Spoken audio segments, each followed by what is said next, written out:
당신이 몰랐던 이야기, 오늘은 한국 저출산에 대한 이야기입니다. 다가오는 인구지향, 절망적인 한국 사회, 한국의 저출산을 설명할 때 나오는 수식어이죠. OECD 기준으로 출산율이 2.1 미만인 사회를 저출산, 1.3 미만의 초저출산 국가라고 부릅니다. 2021년 통계에 따르면 한국의 출산율은 0.81명으로 OECD 중 가장 낮은 수치를 기록했습니다. 이미 몇 년 전부터 한국은 초저출산의 단계에 있었다는 것이죠. 2060년 한국의 인구는 3,766만 명으로 예상되고 있습니다.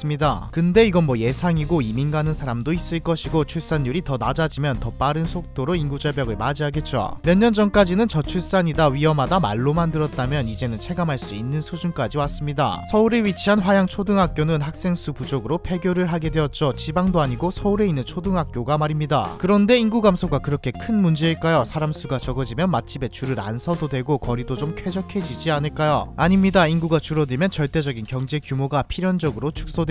맛집도 사라지고 거리도 사라지겠죠. 인구는 인류의 시작부터 지금까지 국가의 주요한 노동력이었습니다. 농업 국가에서 현대 산업 국가까지 수많은 지도자와 학자들은 인구 증가를 위해 노력해왔죠. 인구 유지의 필요성은 현대에서도 마찬가지입니다. 국가는 사람들에게 세금을 걷어 국가 운영을 하죠. 세금은 노동인구에서 나옵니다. 회사도 노동인구가 모여야지 운영이 가능하죠. 근로활동이 가장 활발한 25세에서 49세의 인구를 핵심 생산 가능 인구라고 하는데, 이들이 많을수록 국가의 생산력은 높아집니다. 저출산은 고령화를 가져오고, 고령화는 생산력의 저하로 이어지죠. 고령화 인구는 생산적인 활동이 힘들기에 생산 인구의 세금 부담은 더 커지게 됩니다. 군사력에도 영향을 끼치죠. 인력의 중요성이 낮아지긴 했지만 군을 유지하기 위해서 상당한 인력이 소모되어야 한다는 것은 사실입니다. 그리고 굳이 부연 설명을 안 붙이더라도 본능적으로 인구 감소는 공동체의 위협이 된다는 것을 느끼고 있죠. 그런데 왜 이렇게 갑작스럽게, 그것도 저출산 고령화의 대명사인 일본보다 훨씬 더 심각한 형태로 한국의 저출산이 도래한 것일까요? 국가에서도 뉴스에서도 그리고 대부분의 사람들도 보통 경제적인 이유를 꼽습니다. 정말 경제적인 이유 하나일까요? 경제적인 이유 때문이라면 돈만 주면 아이를 낳아야 하겠죠. 저출산은 다양한 사회적인 현상과 문제들, 거기다 시대가 변하고 새로운 세대의 의식이 달라짐에 따라 생기는 개인의 문제까지 복합적이게 적용되어 나타나는 문제입니다. 뿐만 아니라 사회적인 분위기도 한몫을하죠. 이제 30대 중반까지 결혼을 하지 않아도 주변에서 이상한 시선으로 바라보지 않습니다. 그래도 대표적인 큰 이유들을 꼽아보자면, 먼저 이전 세대보다 여성의 교육과 경제활동 기회가 늘어난 것도 큰 원인 중에 하나이죠. 과거의 여성은 가부장적 사회에서 남편의 수입에 의존하는 수동적 존재였습니다. 여성에게 결혼이란 필수적인 생존 방법이었죠. 현대 여성에게 결혼은 필수가 아닙니다. 선택이죠. 아쉬울 게 없거든요. 게다가 임신과 육아 과정에서 경력 단절이 될 가능성도 높죠. 여성들은 결혼과 임신 시기를 늦추거나 결혼을 하더라도 임신을 포기하는 경우가 많아졌습니다. 양육비 문제도 있죠. 이건 경제적 측면에 포함되는 문제이기도 합니다. 한국은 극심한 경쟁 사회고, 이는 높은 교육료로 이어지고 있죠. 2017년 통계에 따르면 자녀가 대학을 졸업할 때까지 드는 양육비가 4억에 달한다고 합니다. 2017년 통계이니 물가가 오른 지금은 1.5배 정도 되지 않을까 싶네요. 제가 양육비 문제에서 하고 싶은 말은 돈이 아니라 부담입니다. 과거에는 애는 낳으면 알아서 다 잘한다는 말을 할 정도로 육아에 엄청난 부담이 있지는 않았죠. 하지만 현재 한국 사회에서 아이에게 충분한 투자를 하지 못하는 것은 부모의 역할을 하지 못하는 것으로 인식됩니다. 높아진 육아의 기준과 주변의 시선 때문에 자녀를 풍족하게 키우지 못할 바에 아이를 갖지 않겠다는 선택을 하는 것이죠. 청년들의 행복도 문제도 있습니다. 역사적으로도 전쟁과 같이 극심한 상황에서 출생률은 급감했습니다. 생존의 위협과 같은 불안한 상황 속에서 육아는 사치에 가까우니까요. 전쟁은 너무 과한 비유 아니냐는 생각이 드실 건데, 지금 청년들에게 삶과 사회는 전쟁터입니다. 한국 20, 30대의 실업률은 최고치를 찍고 있죠. 청년들은 스스로 생을 마감하고 있습니다. 2020년 기준 20대 사망자는 2,706명인데 이 중 54.3%인 1,471명이 스스로 생을 마감했죠. 이건 딱히 설명을 하지 않아도 기형적인 수치입니다. 스스로 생을 마감하지 않은 살아가는 청년들도 행복하지 않기에, 사회에 만족을 하지 않기에 자신의 불행을 물려주지 않으려 아이를 가지지 않죠. 경제적인 부분에서는 요인이 너무나도 많습니다. 취업을 위해 수도권으로 사람들이 모이면서 높은 집값이 형성되고, 앞에서 말했던 취업난까지 너무나도 많죠. 한양대학교 전영수 교수는 지방에는 먹이가 없고 서울에는 둥치가 없다라는 말을 했죠. MZ세대 영상에서 나왔던 이야기인데, 지금 젊은 층은 이혼과 같은 가정의 불화를 보면서 자란 사람들이 많습니다. 나는 저렇게 안 되어야지 라는 생각으로 결혼 자체를 기피하는 현상도 있죠. 성별 갈등도 원인 중에 하나입니다. 일부 여성들 사이에서 퍼진 극단적인 페미니즘과 남성들의 페미니즘 혐오는 젠더 갈등을 불러왔죠. 한국의 가부장제와 전통적인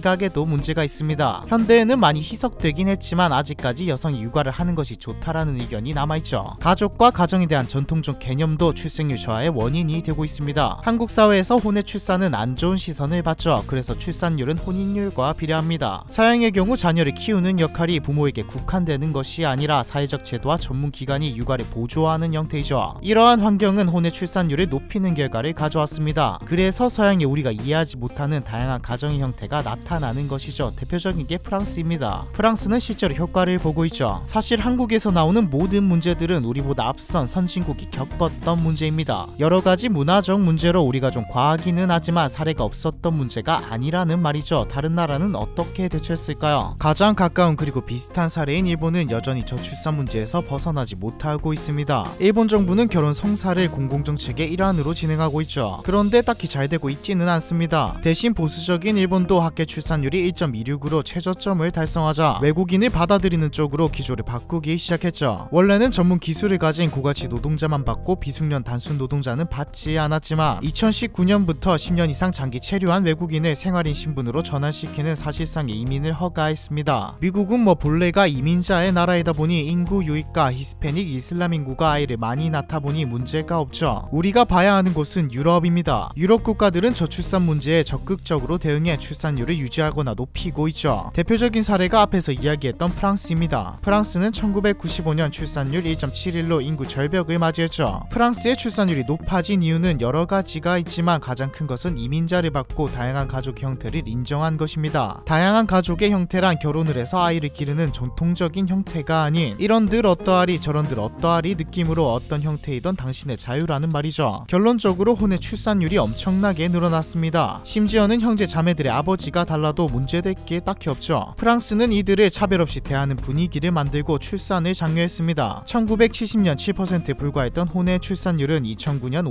52%로 늘어났죠. 출산율 문제도 해결되었고요. 복지국가인 스웨덴도 인구 감소를 해결한 전적이 있습니다. 스웨덴은 20세기 대공황과 전쟁으로 인해 유럽에서 가장 낮은 수준의 출산율을 기록했죠. 스웨덴은 보편적 복지 정책을 펼칩니다. 국가가 국민의 출산과 보육을 책임진다는 북유럽 국가다운 생각이었죠. 다만 이건 한국 현실에는 적용하기 힘듭니다. 그럼 어떤 방법들을 적용해야 할까요? 먼저 일과 가정의 양립을 위한 제도가 있습니다. 재택근무와 시차 출퇴근제를 통해 경력단절 방지를 해야 하는데 사실 이건 바로 적용이 힘들고 어느 정도 사회적인 합의를 구해야 하죠. 제가 생각하기에는 보육의 공공성이 가장 중요합니다. 조부모가 육아를 보조했던 과거와는 달리 현대의 조부모는 육아의 의무감을 느끼지 않습니다. 오히려 자신의 여가를 저해시킨다고 생각하죠. 부족한 보육시설 또한 양육의 어려움을 증가시키고 있습니다. 그리고 솔직히 부모님한테 아이를 맡기는 건 미안하잖아요. 애초에 이게 부담입니다. 육아를 개인과 가정의 일이라는 전통적 생각이 아닌 정부가 적극적으로 참여하는 보육의 공공성이 마련되어야 하죠. 다양한 가족 형태를 인정하는 제도적 장치도 필요합니다. 인구절벽을 해결한 유럽 국가들은 혼외 출생자에게 차별의 시선을 보내지 않죠. 한국 또한 비혼 동거, 입양 가정과 같은 새로운 가족의 형태까지 제도적 혜택 범위를 넓히고 사회적인 시선의 개선도 필요합니다. 외부적인 요인을 통한 해결 방법 또한 존재하죠. 얼마 전 영상인 통일은 과연 이득인가 영상에서 말했던 남북 통일과 이민도 방법입니다. 통일을 하게 되면 북한의 인구가 통일 한국으로 편입되겠죠. 2천만에 가까운 인구의 유입은 인구 절벽을 단번에 해결할 수 있습니다. 대다수가 청장년층인 북한의 인구 모델은 한국의 핵심 인력을 보충하고 국가의 원동력을 키울 수 있을 것입니다. 근데 이건 우리가 하고 싶다고 하는 것도 아니고 그냥 이런 방법도 있다는 말이죠. 노동력 부족을 해결하기 위해 이민을 장려해야 한다는 의견도 있습니다. 한국의 외국인 근로자는 2018년 22만 2,374명으로 증가했고 지방에는 이미 다문화 가정의 비율이 높게 나타나고 있죠. 2018년 통계인이 지금은 훨씬 많을 거고요. 어떻게 보면 이민자들을 통한 인구의 유입이 가장 좋고 쉬운 해결 방법일 수 있습니다. 다만 인구 감소의 공백을 채우기 위해 이민을 받기 시작하면 2에서 3세대가 지난 후에는 전체 인구의 절반이 이민 가정인 사회가 올 수 있습니다. 사회의 갈등과 이민자에 대한 차별 등 새로운 사회 문제가 생겨나겠죠. 게다가 통일 이민자율과 같은 외부적인 요인은 지속적인 인구의 유입이 아닌 일시적이라는 한계를 가지고 있습니다. 저출산 문제를 해결하기 위해서는 법과 같은 사회적 구조, 문화, 인식에서 전체적인 변화가 있어야 합니다. 경제, 사회적 문제가 해결되지 않은 상태에서 출산 강요는 비극을 불러올 수 있죠. 과거 루마니아의 차우셰스쿠는 루마니아를 강국으로 만들기 위해 인구를 늘리고자 했습니다. 하지만 절망적인 루마니아의 경제적 상황으로 인해 출산율은 저조했죠. 루마니아 정부는 경제가 아닌 피임법이 출산율을 가로막고 있다고 판단했습니다. 여러 가지 방법으로 출산을 장려했고 베이비붐으로 이어지게 되었지만 실질적인 생활 수준이 높아진 것은 아니었기 때문에 많은 부모들이 양육을 포기해 아이들은 보육시설로 보내졌죠. 무려 50만 명의 아동이 보육시설에서 자랐습니다. 전문 인력이 아닌 사람들이 보육에 투입되다 보니 각종 학대도 발생했죠. 루마니아의 출산 강제 사례는 강제적으로 인구를 늘리는 것이 저출산 문제의 일시적 극복인 것을 보여줍니다. 지속 가능한 인구 체제를 형성하지 못할 뿐더러 세대의 비극을 만들 수 있죠. 과거의 인구 감소가 식량 부족과 질병이 원인이었다면 현대 인구 감소는 자발적인 원인에 가깝습니다. 그래서 해결이 힘들고 애매한 것이죠. 이렇게 듣다 보니 저출산은 해결하는 게 불가능 아닌가, 한국 곧 망하겠는데 라는 생각이 들 수도 있습니다. 시작할 때 인구 감소가 큰 문제라고 했죠. 맞습니다. 큰 문제입니다. 하지만 인구 감소를 다른 측면으로 보면 마냥 안 좋은 것만은 아니죠. 오히려 새로운 방안이 될 수도 있습니다. 현대 과학 기술로 인해 우리는 늘어난 수명을 가지게 되었습니다. 반면에 자원은 한정적이죠. 적은 인구는 개인이 누릴 수 있는 자원이 더 많아지게 할 것입니다. 풍족해진다는 것이죠. 인구가 적으니 환경 문제 또한 줄어드는 것을 기대할 수 있습니다. 정부는 지속적인 초저출산 문제를 해결하기 위해 여러 정책을 펼쳐왔지만 2023년인 지금에도 뚜렷한 성과를 거두지 못했다는 것은 사실이죠. 막대한 재정과 행정력을 소비했음에도 달라지지 않았다는 것은 정책의 획기적인 변화를 가져야 할 신호로 해석할 수 있습니다. 밑빠진 독에 물을 붓는 것처럼 비효율적인 것은 없죠. 어쩌면 시대의 변화일 수도 있습니다. 인구의 양을 늘리는 것이 아닌 인적 자원의 질을 높이는 게 경쟁력과 행복도를 모두 올릴 방법일 수 있죠. 또 모릅니다. 예상과는 다르게 인구가 적어지면서 사람들이 풍요로워지고 자연스럽게 아이를 다시 많이 낳기 시작해 과거와 같이 하나만 낳아 잘 기르자는 표어가 유행할지도 말이죠. 한국 저출산 문제에 대한 이야기, 이번 편은 여기까지입니다.